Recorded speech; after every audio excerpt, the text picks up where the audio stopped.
चलिए, होपफुली आपने वो जो प्रैक्टिस प्रोग्राम था बनाया होगा। अगर नहीं बनाया या दिक्कत आ रही है, चलिए हम मिलके उसको समझते हैं और बना के देखते हैं एक बार, ताकि हमारा फंडामेंटल क्लियर हो जाए कि किस तरह से इसे बनाया जा सकता है। फर्स्ट थिंग फर्स्ट, हमेशा कोई भी प्रॉब्लम है तो उसे स्प्लिट करना ज़रूरी है। जितना आप स्प्लिटिंग सीखोगे, मतलब किसी भी इश्यू को आप जितना स्प्लिट करोगे, उतना ही वो सरलता से आपका अंडरस्टैंडिंग हो जाएगा और उसी के हिसाब से आपका प्रोग्राम भी इसी से डेवलपमेंट हो सकता है। ये प्रोग्राम के रिलेटेड नहीं है, ये यूनिवर्सल अंडरस्टैंडिंग है। चाहे कितना भी बड़ा प्रॉब्लम हो आपकी लाइफ में हो या प्रैक्टिकल हो या कुछ भी हो, इवन एग्ज़ाम के अंदर क्वेश्चन पेपर में भी अगर क्वेश्चन आता है, just break down that question, और उस ब्रेक डाउन करने के बाद जो जो क्वेश्चन छोटे छोटे बन रहे हैं उसके आंसर्स आप डाल लो तो पूरा आपका आंसर बन जाता है।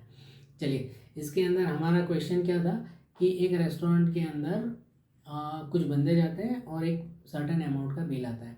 तो हमारे पास क्वेश्चन क्या आ गया, कितने बंदे जाते हैं। तो हम पहले पूछेंगे सिस्टम को कि भाई तुम कितने मेंबर्स हो।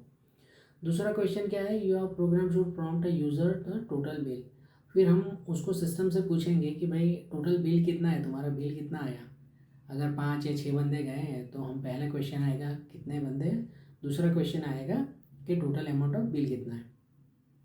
उसके बाद हम कैलकुलेट करना है कि जो टोटल अमाउंट ऑफ बिल आया उसके अंदर हम 8% ऐड करेंगे एज अ टैक्स। ठीक है, फिक्स अपन हम GST WST नहीं लेते, हम सीधे 8% ही ले लेते हैं।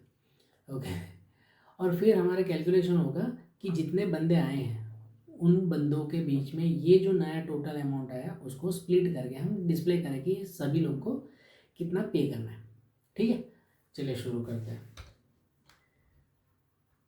एक वेरिएबल बनाते हैं हम, पहला ग्रुप मेंबर्स, कितने मेंबर्स हैं, और इनपुट वैल्यू लेते हैं, input how many members are going to split the bill. ठीक है, हमने एक क्वेश्चन डाल दिया कि भाई कितने बंदे हो जो आप बिल सेपरेट करोगे। फिर लेते हैं बिल अमाउंट। ठीक है, हम कैमल केस फॉलो करेंगे। Okay, bill amount input what is the total bill amount.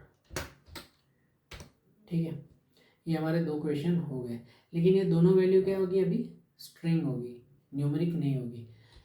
Actually members का नंबर फ्रिक्शन में हो नहीं सकता, 5 5.5 बंदे नहीं हो सकते, 10.5 बंदे नहीं हो सकते, या फ्रिक्शन में भी बंदे नहीं हो सकते। तो हम ये सोच के चलते हैं कि ये आएगा इंटीजर वैल्यू। ठीक है, और bill amount there are all possibility of going to have 100 रुपये 50 पैसे हो सकता है, 1000 रुपये 50 पैसे हो सकते हैं, मतलब फ्रिक्शन वैल्यू हो सकती है। तो इसको कैसे लेंगे हम, फ्लोट। ठीक है, तो हमारे पास एक इंटीजर वेरिएबल की वैल्यू है, एक फ्लोट वेरिएबल की वैल्यू है। अभी हमें चाहिए बिल, सॉरी टैक्स अमाउंट चाहिए हमें, बिल विथ टैक्स। तो बिल हमारा किस में है, बिल अमाउंट में, तो टोटल बिल है ही है। अब हमें क्या करना है, इसका 8% निकालना है, राइट। तो परसेंटेज कैसे निकालते हैं, bill amount divide by sorry into, हमारा कितना परसेंट है, 8% है। ठीक है, डिवाइड बाय 100, तो ये होगा 8% टोटल अमाउंट ऑफ बिल। तो बिल विथ टैक्स कितना हो गया कि जो भी इसके अंदर आया उसका 8% ऐड करके हमने बिल दे दिया। अब हमें क्या करना है, स्प्लिट करना है कितनों बंदों के बीच में, जितने हमने मेंबर्स डाले थे। तो स्प्लिट अमाउंट इक्वल टू, अभी हमारा बिल अमाउंट कितना है, बिल विथ टैक्स अमाउंट जो भी है, divide by group members. For example 1000 रुपये थे और इसको 5 जनों में डिवाइड करना है, तो हम 1000 डिवाइड बाई 5 करते हैं। तो यही चीज़ हमने यहाँ पे कर ली। अभी इसका आउटपुट देते हैं, प्रिंट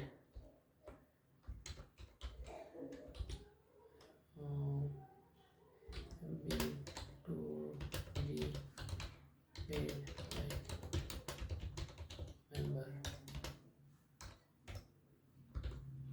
हर मेंबर को कितना बिल पे करना है स्प्लिट अमाउंट के हिसाब से। ठीक है, चलिए इसे रन करके देखते हैं सही भी जा रहा है या फिर कुछ और है। तो इसको रन करते हैं Python PRG65py। How many members are going to split the bills. मैं 5 मेंबर लिखता हूँ और बिल की अमाउंट कितनी है, चलिए हम लिखते हैं 100 रुपये। ठीक है, तो 100 रुपये के 8% कितने हो गए 8, तो टोटल बिल कितना हो गया 108। 108 रुपये को अगर 5 बंदों में डिवाइड किया जाए तो आएगा 21.6 रुपीज़, राइट। ओके, अभी भी कन्फ्यूजन है। चलिए 8% को हम करते हैं 10%, तो हमें सीधे से कैलकुलेशन समझ में आ सकती है। ठीक है, एक बार फिर से रन करते हैं। अगेन 5 मेंबर्स 100 रुपये, अभी 22 हो गए। अभी कैलकुलेट करिए कितना हो गया, 100 का 10% 10 रुपीज़, 110 डिवाइड बाई 5 कितना होगा 22। ठीक है, तो हमने ये सिंपल कैलकुलेशन देखी या किस तरह से इंटीजर और फ्लोट वैल्यूज़ को किस तरह से यूज़ कर सकते हैं, इंटीजर और फ्लोट फंक्शंस को किस तरह से यूज़ कर सकते हैं वो देखा। आप इसी चीज़ में ये स्ट्रिंग को भी हमें करना होता तो हम क्या कर लेते आगे, स्ट्रिंग फंक्शन यूज़ करके हम डिस्प्ले कर लेते अगर कॉमा नहीं यूज़ करते तो। ठीक है, चलिए नेक्स्ट हम पढ़ेंगे रिगार्डिंग कंडीशंस कि पाइथन के अंदर इफ़ कंडीशन मतलब कंडीशन की फंक्शनैलिटी किस तरह से होती है, आप किसी चीज़ को कंडीशनली किस तरह से चेक करते हैं वो हम देखेंगे। Thank you. अगर आपको इस वीडियो के कंटेंट सही लग रहा है तो आप इसे लाइक शेयर और सब्सक्राइब ज़रूर करें। अगर कोई आपके हिसाब से इसमें कुछ मॉडिफिकेशंस रिक्वायर्ड है प्लीज़ आप कमेंट में ज़रूर डालें। इससे मुझे कंटेंट मॉडिफाई करने में और आसानी से समझाने में मदद होगी। धन्यवाद।